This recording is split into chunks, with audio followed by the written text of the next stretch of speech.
Good morning and welcome to the 8th episode of our podcast, where we drink tea and navigate the balance between school and personal life. I'm Sophia Safe. And I'm Sophia Curry. And this is Sip and Spill.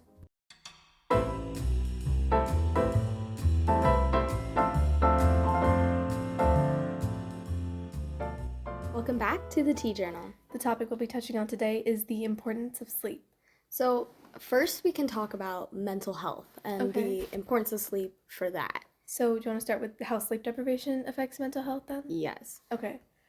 So not getting enough sleep or poor quality sleep can increase the risk for mental health disorders. Yeah. And it also says here, while insomnia can be a symptom of psychiatric disorders like anxiety and depression, it is now recognized that sleep problems can also contribute to the onset and worsening of different mental health problems, including depression, anxiety, and even suicidal ideation. Which I think we've both experienced this, I think a lot of teens experience this, because we're all of us, I swear, are sleep deprived. If you're not sleep deprived, please tell me what you're doing. Exactly, yes. Tell me what you're doing. I always make the joke that people who aren't as involved, like in school, I'm just like, they must have such like healthy lives, because but even then I feel like they don't, because they still do other things. Like everyone is so busy and it's so hard to get good sleep. Yeah, like I feel like the world now is so fast-paced. Everybody's go, go, go. If you're not doing something, then you're like unproductive. Exactly. And this is definitely, again, it's an achievement-based society now. Which is definitely something we're going to touch on in later episodes. Yes. Achievement-based societies and, goal-oriented stuff. But also, I feel like healthy people get affected by poor sleep, even if it's irregular. Yeah. So sleep deprivation studies show that otherwise healthy people can experience increased anxiety and distress levels following poor sleep.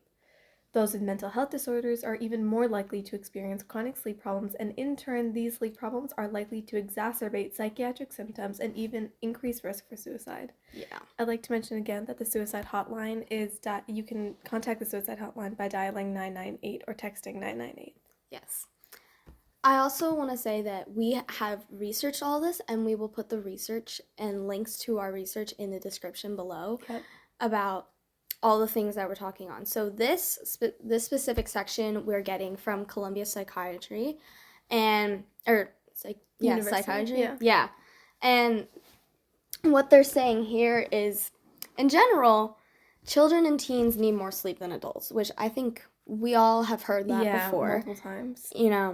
And while there are certainly individual differences in the amount of sleep each adult needs, the American Academy of Sleep Medicine, the AASM, recommends that adults sleep at least 7 hours on a regular basis to promote optimal health and functioning, with most adults needing somewhere between 7 to 9 hours. Teens typically, however, need 8 to 10 hours, and older adults, 65 years and older, between 7 and 8 hours. So even though we have to go to school and wake up at 6 a.m. and go to sleep super late, we do need the most sleep. Yeah. And I think, with all the work that we get and, all the stuff that we do, a lot of kids I know get home really late. Right. Like, get really late and daily. then have to start work and then sleep really late and then wake up really early. One of the things that I wish our district did, which I don't know how much it helps, but block scheduling? Well, not just block scheduling, but also I've heard of districts, like my cousin's district, they live in Texas. The high school does not start till 9. What? Yes. When the middle school, so it ends later, it ends around 4-ish. Like, kind of like, how when we were in elementary school, it started at 9, ended at like 3:25. And I'm like, that's not at all really that different from our schedule. Yeah. When you think about it, we start at 7:40. However, we end at 2:40, which is only really a 40-minute difference from the elementary kids, but they start like a whole hour later, or a whole several hours later. And it's kind of crazy to me because I was like, little children definitely, when you're like a kid, you need a lot of sleep too, but also so do teens. And I feel like it's okay if the extracurriculars get pushed a little later in the day so that, if they push their homework later into the night, say you go to bed at 12, not your school starts at 9. Depending on how far away you live, you could still get 8 hours of sleep, you know, Right. sleeping till 7 in the morning, 7:30, getting up and then going to school that starts around 9. Like, you could definitely get more rest. Absolutely, I agree. So I wish our district did that. Me too. But I think, logistically that's something that's like hard to work out. Right. But you can definitely see teens definitely need a lot more sleep because we're at a level where we're at our peak of developing. And this is starting to go into a little bit more physically, but to touch back on the mental health aspect, Like, in addition to the amount of sleep in referral to the mental health, there are individual differences in chronotype, which is the natural inclination of your body to feel more alert at certain periods of the day and more tired at others. Yes. So, do you know what the two most well known chronotypes are? I don't. So, the two most well known chronotypes are often referred to as night owl and early birds or morning Yes. larks. And we'll touch on this more in Oh my gosh. an infusing insight. Yeah. Got it. Oh, I didn't know they were called chronotypes. Neither did I. not When I was know doing that. research, that's what I found. And so genetics, age, and other factors impact whether you're more likely an owl or a lark. And as you can imagine, getting enough sleep with a typical work schedule may be easier to do for a lark than for a night owl, Interesting. right? And So, go ahead. Yeah, I think it's really funny because our society is based on one clock. Mm-hmm. I mean, granted time zones, but Right. we're based on one clock. But there are people who, do work better, say, at night versus in the morning. Yeah. So, I mean, and that's not something you can really fix in a grand scheme of things because, the day is the day and the night is the night. Yeah. People go to sleep. But learning how to balance that, I think, is so important. I agree. So to touch on the benefits of good sleep for Right. mental health, adequate sleep helps the brain process information, regulate emotions, and consolidate memories, ultimately promoting better mental health and reducing the risk of mental health disorders. So that's a lot on good sleep. Yeah. Like, a lot gets affected by how much you sleep, how well you sleep. Mm-hmm. And honestly, it's gone. I mean, no, I do agree though, because even if you want to talk about naps, like during the Yes. day, there are studies on naps and when you take naps throughout the day, because I've heard, don't sleep longer than like 20, 30 minutes for a nap, Yeah. and then it no longer benefits you because, and this goes into the whole REM cycle and, Mhm. the sleep cycle, and I believe there's 4 stages, and then there's the REM cycle. Yes. I could be wrong. think- We'll definitely go more into that. But, once your body descends into that REM stage, that's your deep sleep, Right. And that's like if you interrupt that, then, your body didn't really get the full effects versus, a quick power nap, 20 oh my god, 20 to 25 minutes is like the perfect amount. Right. Because it recharges your body, but you don't fall into that deep sleep where it starts going a little more into your body processes, and then, you need to sleep hours after that, which is why I think a lot of people end up sleeping hours Yes, during the day. during the day when they nap because they fall into that. Speaking of your body being affected by sleep deprivation does affect your physical health almost as much as it does your mental health. Oh, yeah. And some of those effects would be sleep deficiency problems can cause problems with learning, focusing, and reacting. Whoops. You may have trouble making decisions, solving problems, remembering things, managing your emotions and behavior, and coping with change. You may take longer to finish tasks, have a slower reaction time, and make more mistakes. So that's a lot. That's a lot. Again, sleep is surprisingly important. We've been told sleep is important our entire lives. But once you hear it read out loud or you actually see the effects of sleep, it really starts to hit you. I think when you connect it back to your life personally, thinking about whoa, wait, yeah, I can actually see where I'm taking longer to do this task or I'm doing that. Mm-hmm. Because I think we all know sleep is important. Mm-hmm. That's been drilled into us. However, I think it's glazed over a lot in Yes. society. Like, we know, but we kind of, it's just like, it's that, oh, there's definitely a phrase for this, but I'm forgetting it. It's that information that we all know, but we choose. I feel like we kind of choose to ignore, or it's even Mm-hmm. harder for us to Accept it. accept it or Mm-hmm. try to change it because society's so fast paced. Right. So if you want to read the benefits of good sleep, Sure. So the benefits of good sleep physically would mean that you get sick less often. You stay at a healthy weight. You reduce stress and improve your mood. It improves your heart health and metabolism. It lowers your risk of chronic conditions such as type 2 diabetes, heart disease, high blood pressure, stroke, and it lessens the risk of motor vehicle crashes and related injury or death. In Mhm. addition, this kind of goes into both mental and physical health, but Yeah. it improves your attention and memory to better perform daily activities. So honestly, sleep is like that secret weapon Yes. because it increases everything. Because sleep is when your most vital body functions are happening to recharge yourself. Like, for teens and those like going through puberty, that's when you grow Right. the most. Like, I mean, sure, you're growing a little bit throughout the day, but when you sleep is when your body is taking that time to like do all those big Mm-hmm. complicated things, recharge yourself, build your muscles up, do all of that. Like, kind of going into like, if you want to talk about like working out, that Right. whole rest and recovery thing, Mm-hmm. this is more you rest and recovery from life. Like, life is like your workout, and then you go to sleep, and that's your rest and recovery to build yourself up so you're stronger for the next day. Right. So it is so important, and I think it's so hard for everybody, teens, Yeah. adults included. How do you get better sleep? Yeah, It feels impossible. it really does. And you can't really catch up on sleep. No. You can't. I mean, you can say, oh, I start sleeping better, but you can, however, reform your sleep cycle. Yes. You can never catch up on the sleep debt that you have from Yeah. missing so many hours. Yeah.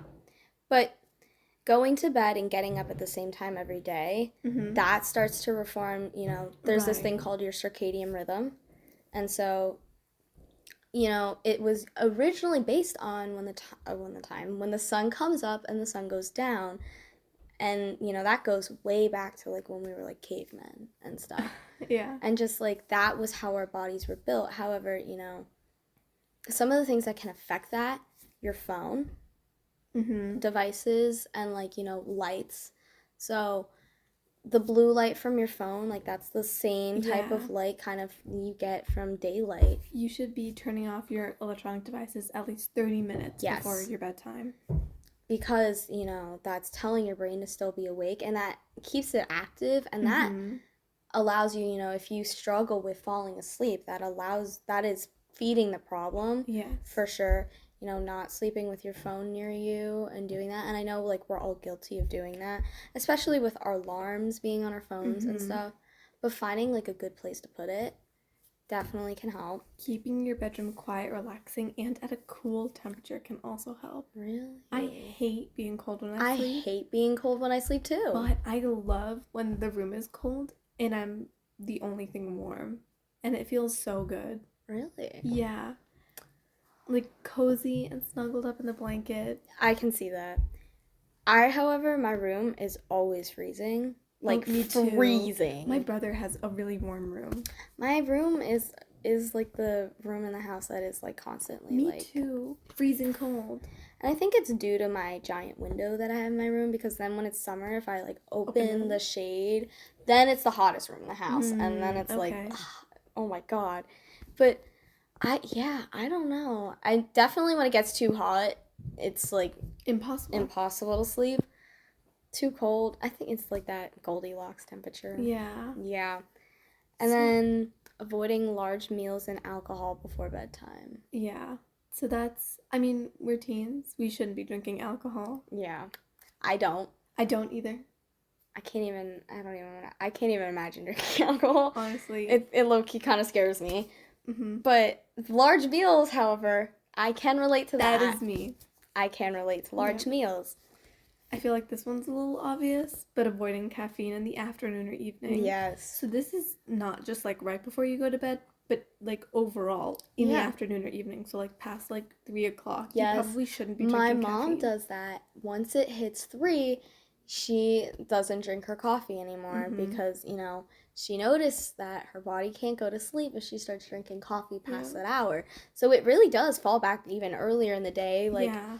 I know I refer to, like, I love Gilmore Girls. That's my favorite show. And there's, like, when Rory's interning at, like, her boyfriend's father's, like, paper. Yeah. And he tells her, oh, he switches to decaf after 4. And I was like, oh, okay, maybe he knows about that sleep deprivation. Because I'm like, it's hard. Agreed. I mean, caffeine is literally meant to keep you up. Yeah. So. Definitely. So you touched on this earlier, but exercising regularly and maintaining a healthy diet. Yes. Which you wouldn't think is conducive or like is related to your sleep. Right. But I feel like that also is helping you maintain good physical health. Yes.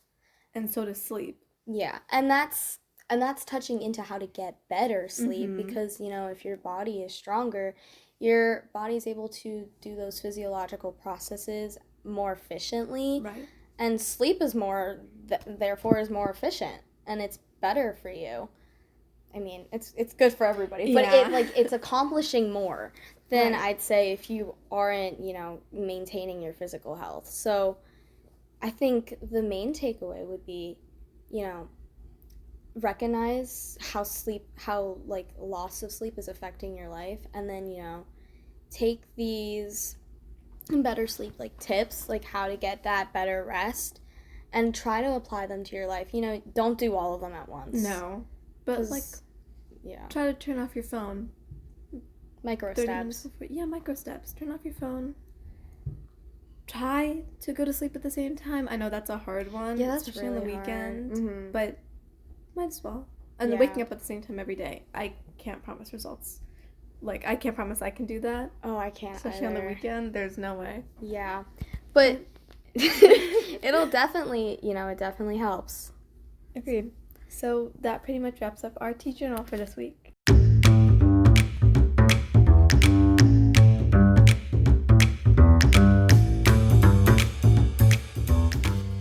Welcome back to Infusing Insight. To recap, Infusing Insight is where we choose a topic to debate, not necessarily to crown a winner, but to look at the pros and cons of a subject. The idea we'll be discussing today is the difference between the mentalities of early birds and night owls. So, let's start with early bird and the pros and cons. So what would you say the pros of an early bird is? So, improve productivity. Waking up early can provide a head start on the day, allowing for a productive morning routine, which so true. I definitely can see that. When I wake up early, getting all the stuff done, like my skincare, eating a good breakfast, not having to rush, all of that feels so good. I joke, my family is not really, they are not morning people at all. My mother and my brother aren't either. Right. Specifically. However, when we are forced to get up early, like if we have to do something early in the morning, my mom will make the joke. She's like, wow, we got so much done. And she's like, I can't believe it's only like 12 p.m. And I was like, this is what happens when you get up earlier. You get more done during the day, and then you have more left. You have more of the day left to do other stuff. Right. So that's definitely a pro. And along with that comes better time management, where early risers often prioritize tasks and manage their time more effectively, which is exactly what your mother would say. Yeah, although not that they follow that.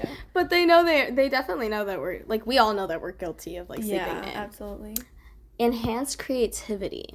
Okay. So the morning hours can be a great time for creative thinking and problem solving. And we touched on this earlier in the Tea Journal, where waking up at the same time every day, which is one of the tips for better sleep, can help you with your problem solving skills. Yes.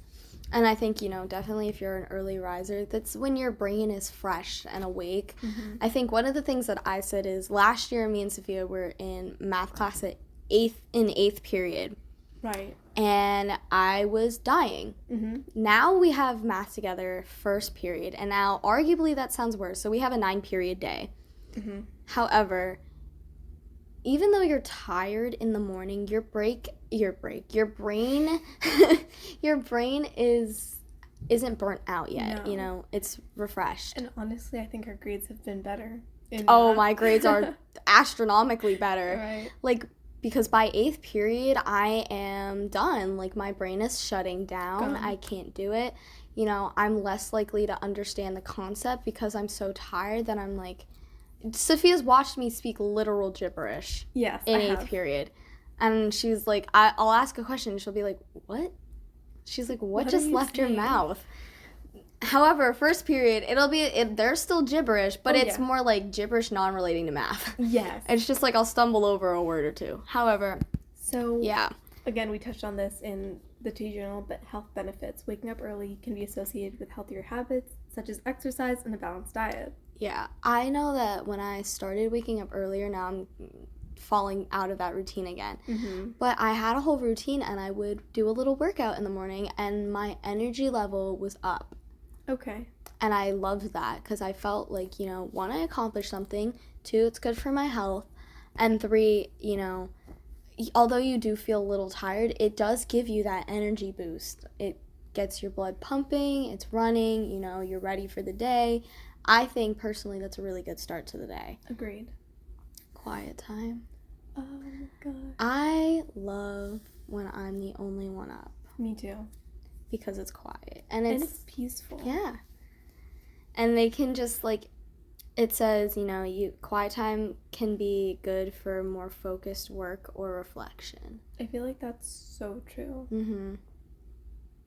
Although depending on how you work in some Yeah. certain environments, like I know I need some noise. However, I like being able to control the noise level. Me too. I don't like when people are running around and Yeah. Like looking- oh my that's gosh. a lot. Like you know, when it's quiet, you know, it's like that it's that thought process of like, you know, if you're hot, you can only take off so many layers, but if you're cold, you can keep piling them on. Yes. So it's like when it's quiet, you can always get louder, but Once loud. once it's loud, you can only get quiet to a point. Mhm. Like so I definitely think, like, you know, being able to control that noise level that you work well in is helpful when you have those quiet morning hours. Agreed. So, what would you say the cons of being a morning person is? So I'll list them off and then we can go a little more in depth. So there's limited social life, a rigid schedule, sleep deprivation, and morning grogginess. Okay, so let's start with a limited social life. So, early birds may need to go to bed early to maintain a healthy sleep schedule, Mhm. which can limit their social life and evening activities. I can see that, but also I think it depends on what time you're getting up. Agreed. And who you're around, because I know, like, my one friend's family, they're all early birds, they all get up early, so, you know, they all get up together and then they go out. But then I feel like you can do more earlier in the morning and still have a social life there Agreed. too. So What about a rigid schedule? yeah, rigid schedule. Early risers may feel pressure to stick to a strict schedule, which can be inflexible. So I can see where that's happening. Where Yeah. like me being someone who likes to schedule every minute, Mm-hmm. waking Yeah. up at a certain time does make me feel like I want to do that. And when those things don't exactly go according to plan, that can be really frustrating for me. Yeah, I can see that. Okay. Sleep deprivation.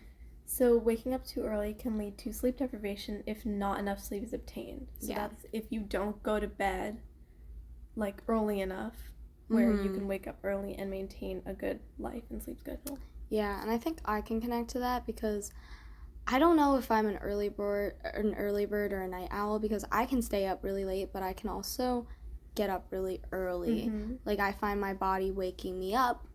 And that's actually funny. It follows a lot of the sun because the sun will start coming through my blinds, but I find myself, you know, over the summer consistently waking up at 5 a.m. a.m. Wow. Consistently, my body will wake me up at 5 a.m. And I don't wake up at 5 a.m. during the school year. I try to, like 5:30ish. My body never does that. I end up sleeping until 6, and then I have to get up. But yeah, consistently 5 a.m. So, That's interesting. but I can also be up really late the night before. So I can see where that sleep deprivation comes in because I feel like I've definitely felt that before when I've had a really late night and then I like wake up early and then I'm like, oh. And Yeah. that ties into morning grogginess. You know, some people may struggle with morning grogginess, which can impact productivity. Which I can agree with. Yeah, I mean, definitely. So let's move on to night owl. You want to start with the pros? Yes. So the pros would be increased creativity, flexibility, social benefits, and more energy. So when it comes to increased creativity, night owls often report being more creative and inspired later in the day. That's interesting because early birds, you know, again, also have increased productivity Right. early in the morning. So it seems like those are the two periods when everything is at its height, Mm-hmm. which is really interesting. And how, like, not everyone's the same. Yeah. How we can't all run on the same schedule. And I think that ties back to what you said about genetics and then, like, you know, what they do, they're surrounded with in their life. I think that can impact how they, you know, how people operate. Right. And then flexibility. So it says night owls may have more flexibility in their schedules, allowing for more spontaneity and adaptability. I feel like this comes with waking up later and not knowing exactly when you're gonna wake up.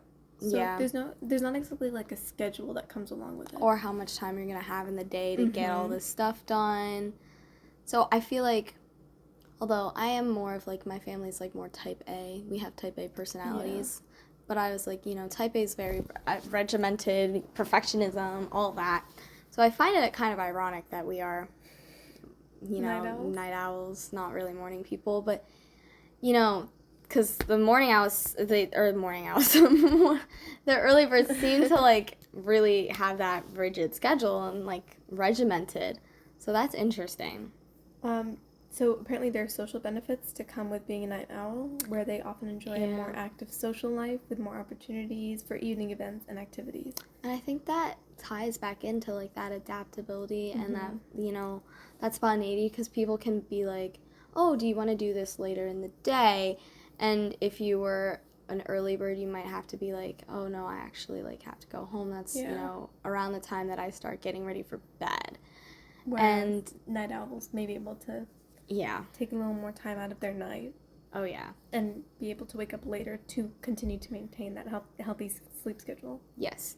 And then more energy, which is shocking. I find that so surprising that there's a lot of parallels here. Yeah. And it's a lot more based on where your like mental health will take you.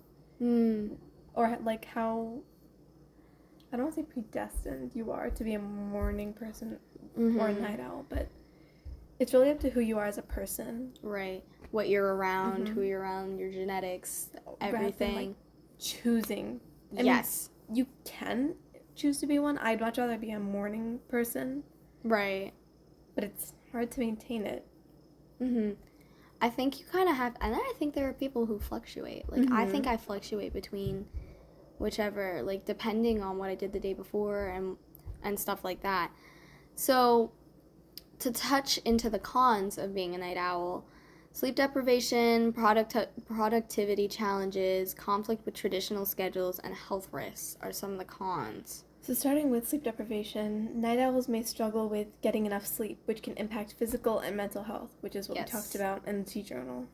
And then productivity challenges, night owls may find it difficult to stay focused and productive during the day. I can definitely atone to that. Yeah. Because I feel like, and I've heard a lot of people say, like, I feel most productive at 11 p.m. Yeah.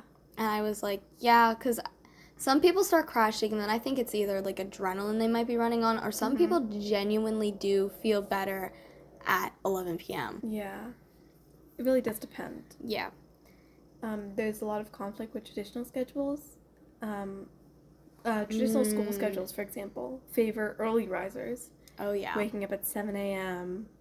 And this touches back to why I was saying I feel like it could be helpful if, you know, we started school later in the day. School started later in the day, because, you know, that can still favor early risers a little bit just by moving it up, you know, maybe an hour or moving it back an hour. I never really understand that. Yeah, no, but but that's another thing. But, it's still earlier in the day, you're still starting something, but it allows those night owls to, kind of get their rest.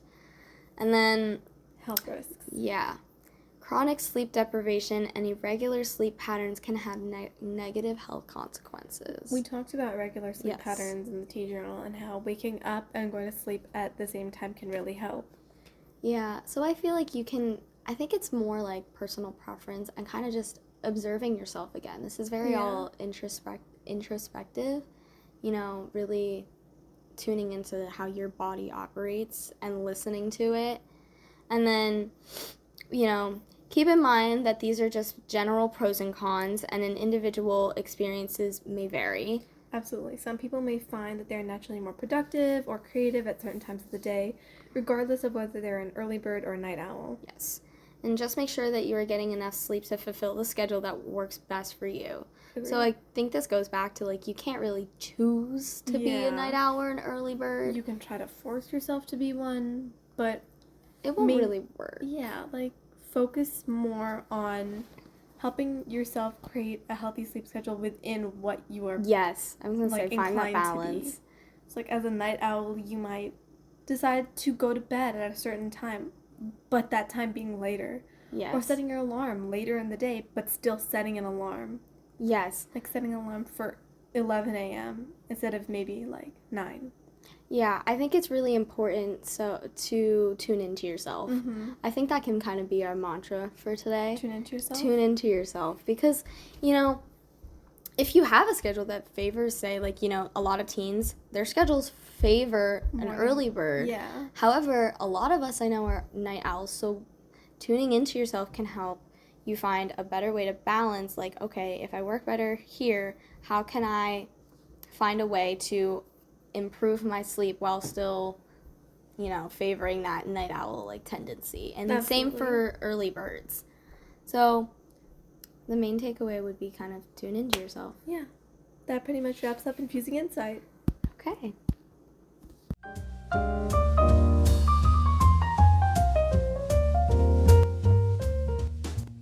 Thank you so much for listening to our 8th episode. I hope you'll join us next week on Sip and Spill.